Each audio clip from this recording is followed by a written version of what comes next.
Day to day news Bharat में मैं साक्षी चौहान आपका स्वागत करती हूं। चलिए बात कर लेते हैं खबर की।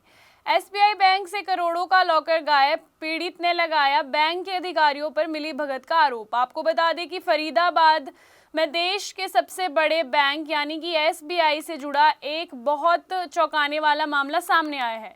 सेक्टर 15 स्थित एसबीआई शाखा में एक चार्टेंट अकाउंट का लॉकर ही गायब हो गया।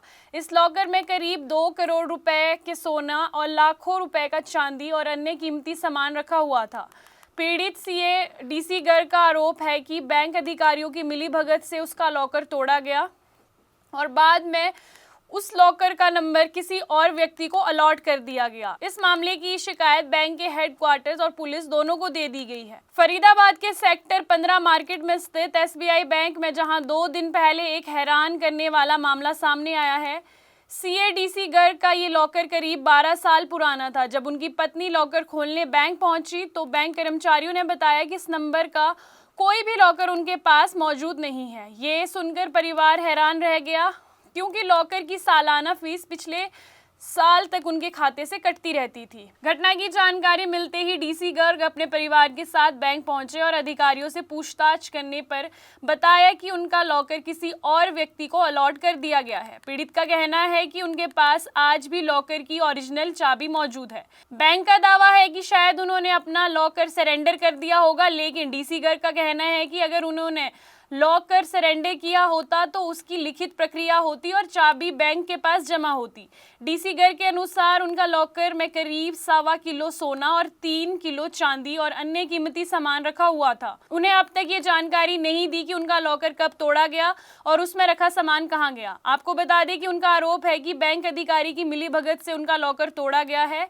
उसी नंबर का लॉकर विकास चौहान नाम के व्यक्ति को अलॉट कर दिया गया है और उसे डुप्लीकेट कीज दे दी गई है। पीड़ित के साथ जिला उपभोक्ता फोरम के पूर्व सदस्य सतीश मित्तल का कहना है कि इस पूरे मामले में बैंक अधिकारियों की भूमिका नजर आ रही है। उनका आरोप है कि अगर बैंक कर्मचारी दोषी नहीं है तो मामले की निष्पक्ष जांच करने के बजाय वे मामले को दबाने की कोशिश क्यों कर रहे हैं। उनके अनुसार पुलिस को भी शिकायत दे दी गई है, लेकिन अब तक कोई ठोस कार्रवाई सामने नहीं आई है। क्या नाम है आपका? मेरा नाम डीसी गर्ग है। गर्ग साहब, आपके साथ घटना हुई है, बैंक ने आपका लॉकर उड़ा दिया, इस तरह के आरोप आप बैंक पर लगा रहे हैं। पुलिस भी अभी तक इस मामले में कोई जवाब नहीं दे रही है, कोई कार्रवाई नहीं कर रही है। क्या है पूरा मामला, पहले ये बताइए। पूरे मामला ये है जी, मैं आपको शुरू से बताता हूँ। 2014 से यहाँ पे लॉकर है मेरा, जुलाई 2014 में खुला था। उसका सेविंग बैंक अकाउंट भी है, उसमें पैसे भी हैं और रेगुलरली मैं उसको ऑपरेट भी करता रहता हूँ। कभी कुछ सामान जमा कराना होता है, कभी कुछ निकालना होता है। अब सबसे बड़ी बात तो ये रही कि परसों शुक्रवार को जब मेरी वाइफ मोनिका गर्ग आई यहाँ पे, वो भी जॉइंट होल्डर हैं, 1 बजे करीब आई, अपना लॉकर में से कुछ सामान निकालना था। तो बैंक वालों ने, स्टाफ ने कहा कि जी आपका तो लॉकर है नहीं, यहाँ पे है ही नहीं। तो जब उन्होंने ओरिजिनल चाबी दिखाई, तो ओरिजिनल चाबी तो मेरे पास है, मैं आपको वैसे भी कैमरे पर भी दिखाना चाहता हूँ। ये देखिए ओरिजिनल चाबी है।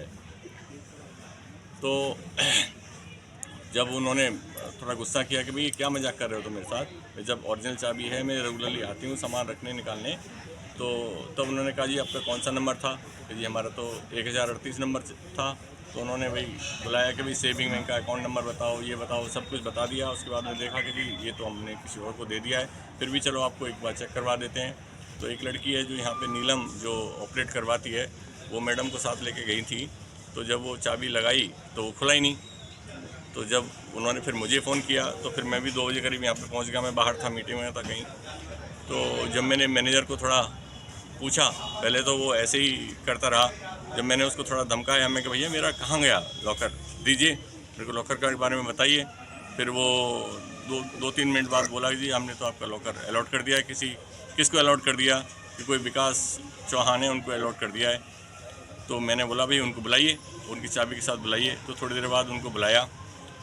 तो जब मैंने उनके साथ देखी कि भाई चाबी तुम्हारा नंबर क्या है दिखाओ, तो सेम चाबी उनके पास थी, लेकिन वो अलग कंपनी की थी, स्टील एज की थी, लेकिन नंबर उस पर सेम लिखा हुआ था। तब फिर मेरा दिमाग बिल्कुल ठनक गया। मैं कि यार ये तो मेरा लॉकर तोड़ के इन्होंने डुप्लीकेट चाबी बना के इसको दे दिया। फिर मैंने 112 नंबर पे फ़ोन किया, पुलिस आई। अच्छा, एक चीज़ और महत्वपूर्ण बताना चाहता हूँ कि जो विकास चौहान है वो करीब 3 बजे आए थे यहाँ पे। और 6 साढ़े 6 तक वो यहीं मंडराते रहे थे, कभी वहाँ बैठ, कभी वहाँ बैठ, कभी किसी स्टाफ मेंबर से बात कर। अच्छा, इन द मीन टाइम जो रीजनल मैनेजर है अनिल दलाल, वो भी आ गए थे।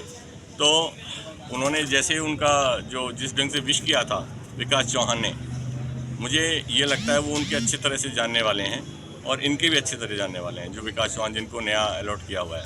तो मुझे उनका भी ऐसा लगता है कि ये कोई जानने वाले, अच्छे जानने वाले हैं। वो 6 साढ़े 6 बजे तक यहीं पे घूमते रहे, कभी स्टाफ से बात कर। वो मुझे लग रहा है कि बैंक वालों को सबको अच्छी तरह जानते हैं।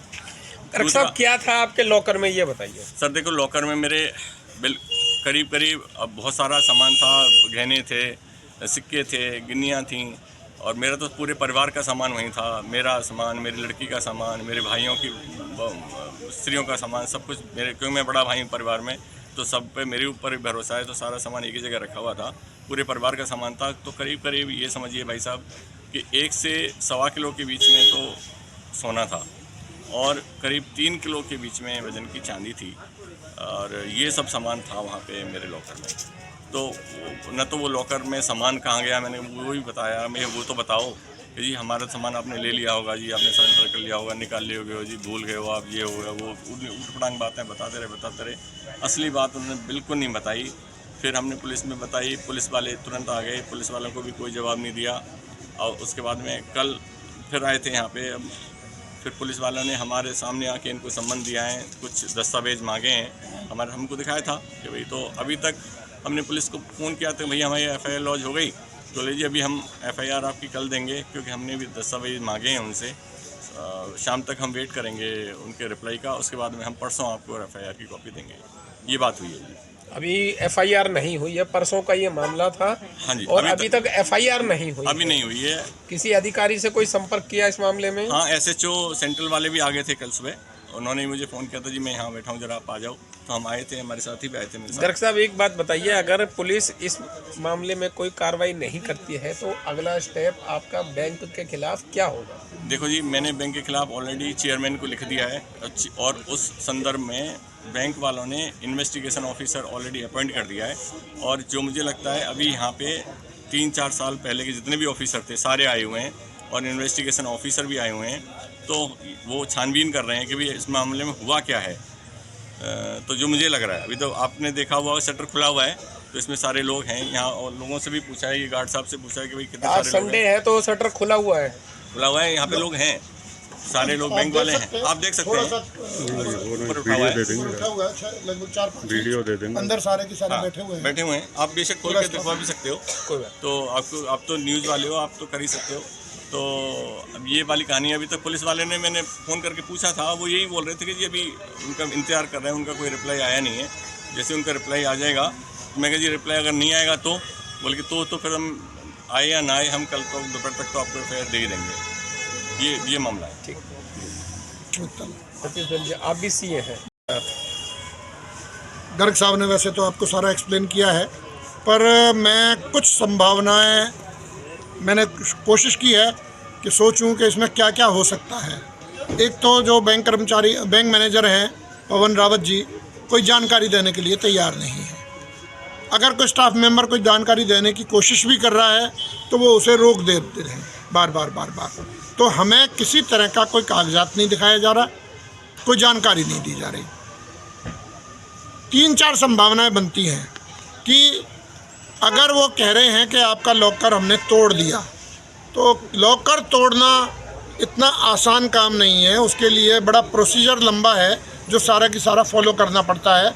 नोटिस देने पड़ते हैं, लगातार कई बार देने पड़ते हैं, आपको आदमी को बुला के लाना पड़ता है, पहले कारण बताना पड़ेगा कि लॉकर किस लिए तोड़ा गया, कोई कारण। अच्छा, दूसरी बात, कब तोड़ा गया ये तक भी बताने के लिए तैयार नहीं है। तोड़ा है, सरेंडर किया है, कोई डेट तो होगी बैंक के रिकॉर्डों में, कोई डेट बताने के लिए तैयार नहीं है। क्या कारण है, वो कारण बताने के लिए तैयार नहीं है।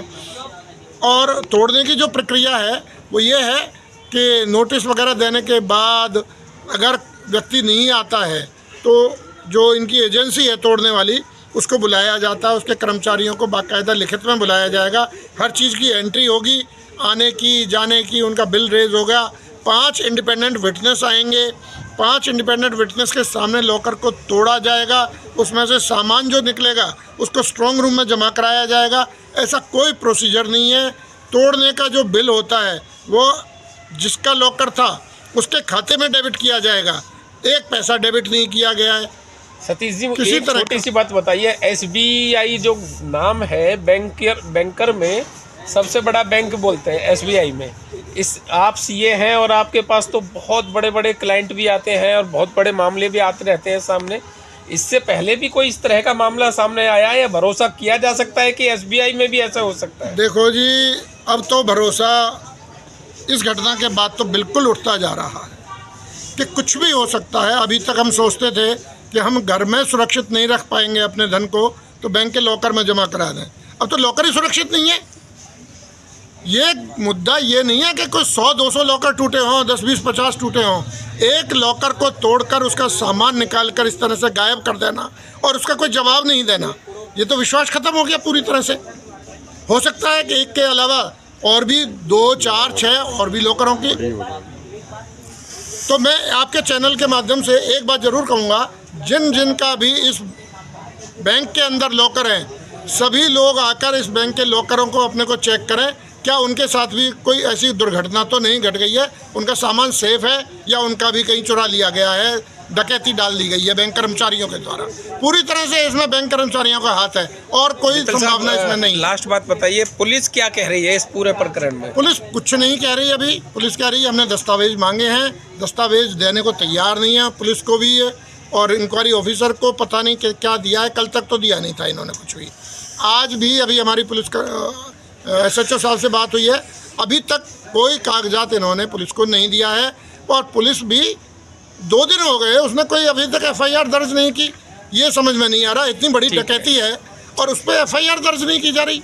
ठीक है जी, ओके जी। अंबाला से हमारे संवाददाता राघव विज की रिपोर्ट। आपको बता दें कि day to day news Bharat निष्पक्ष तरीके से पत्रकारिता करता है और हमारा कोई भी रिपोर्टर फील्ड में किसी से कोई उपहार या विज्ञापन स्वीकार नहीं करता और ना ही किसी को ब्लैकमेल करता। हम हमेशा समाज में दबे कुचले लोगों की आवाज़ बनते आए हैं और आगे भी बनेंगे। अभी के लिए फिलहाल इतना ही। देश दुनिया की तमाम खबरें जानने के लिए day to day news Bharat को देखते रहे। साथ ही हमारे चैनल को लाइक, शेयर और सब्सक्राइब करना ना भूलें। नमस्कार।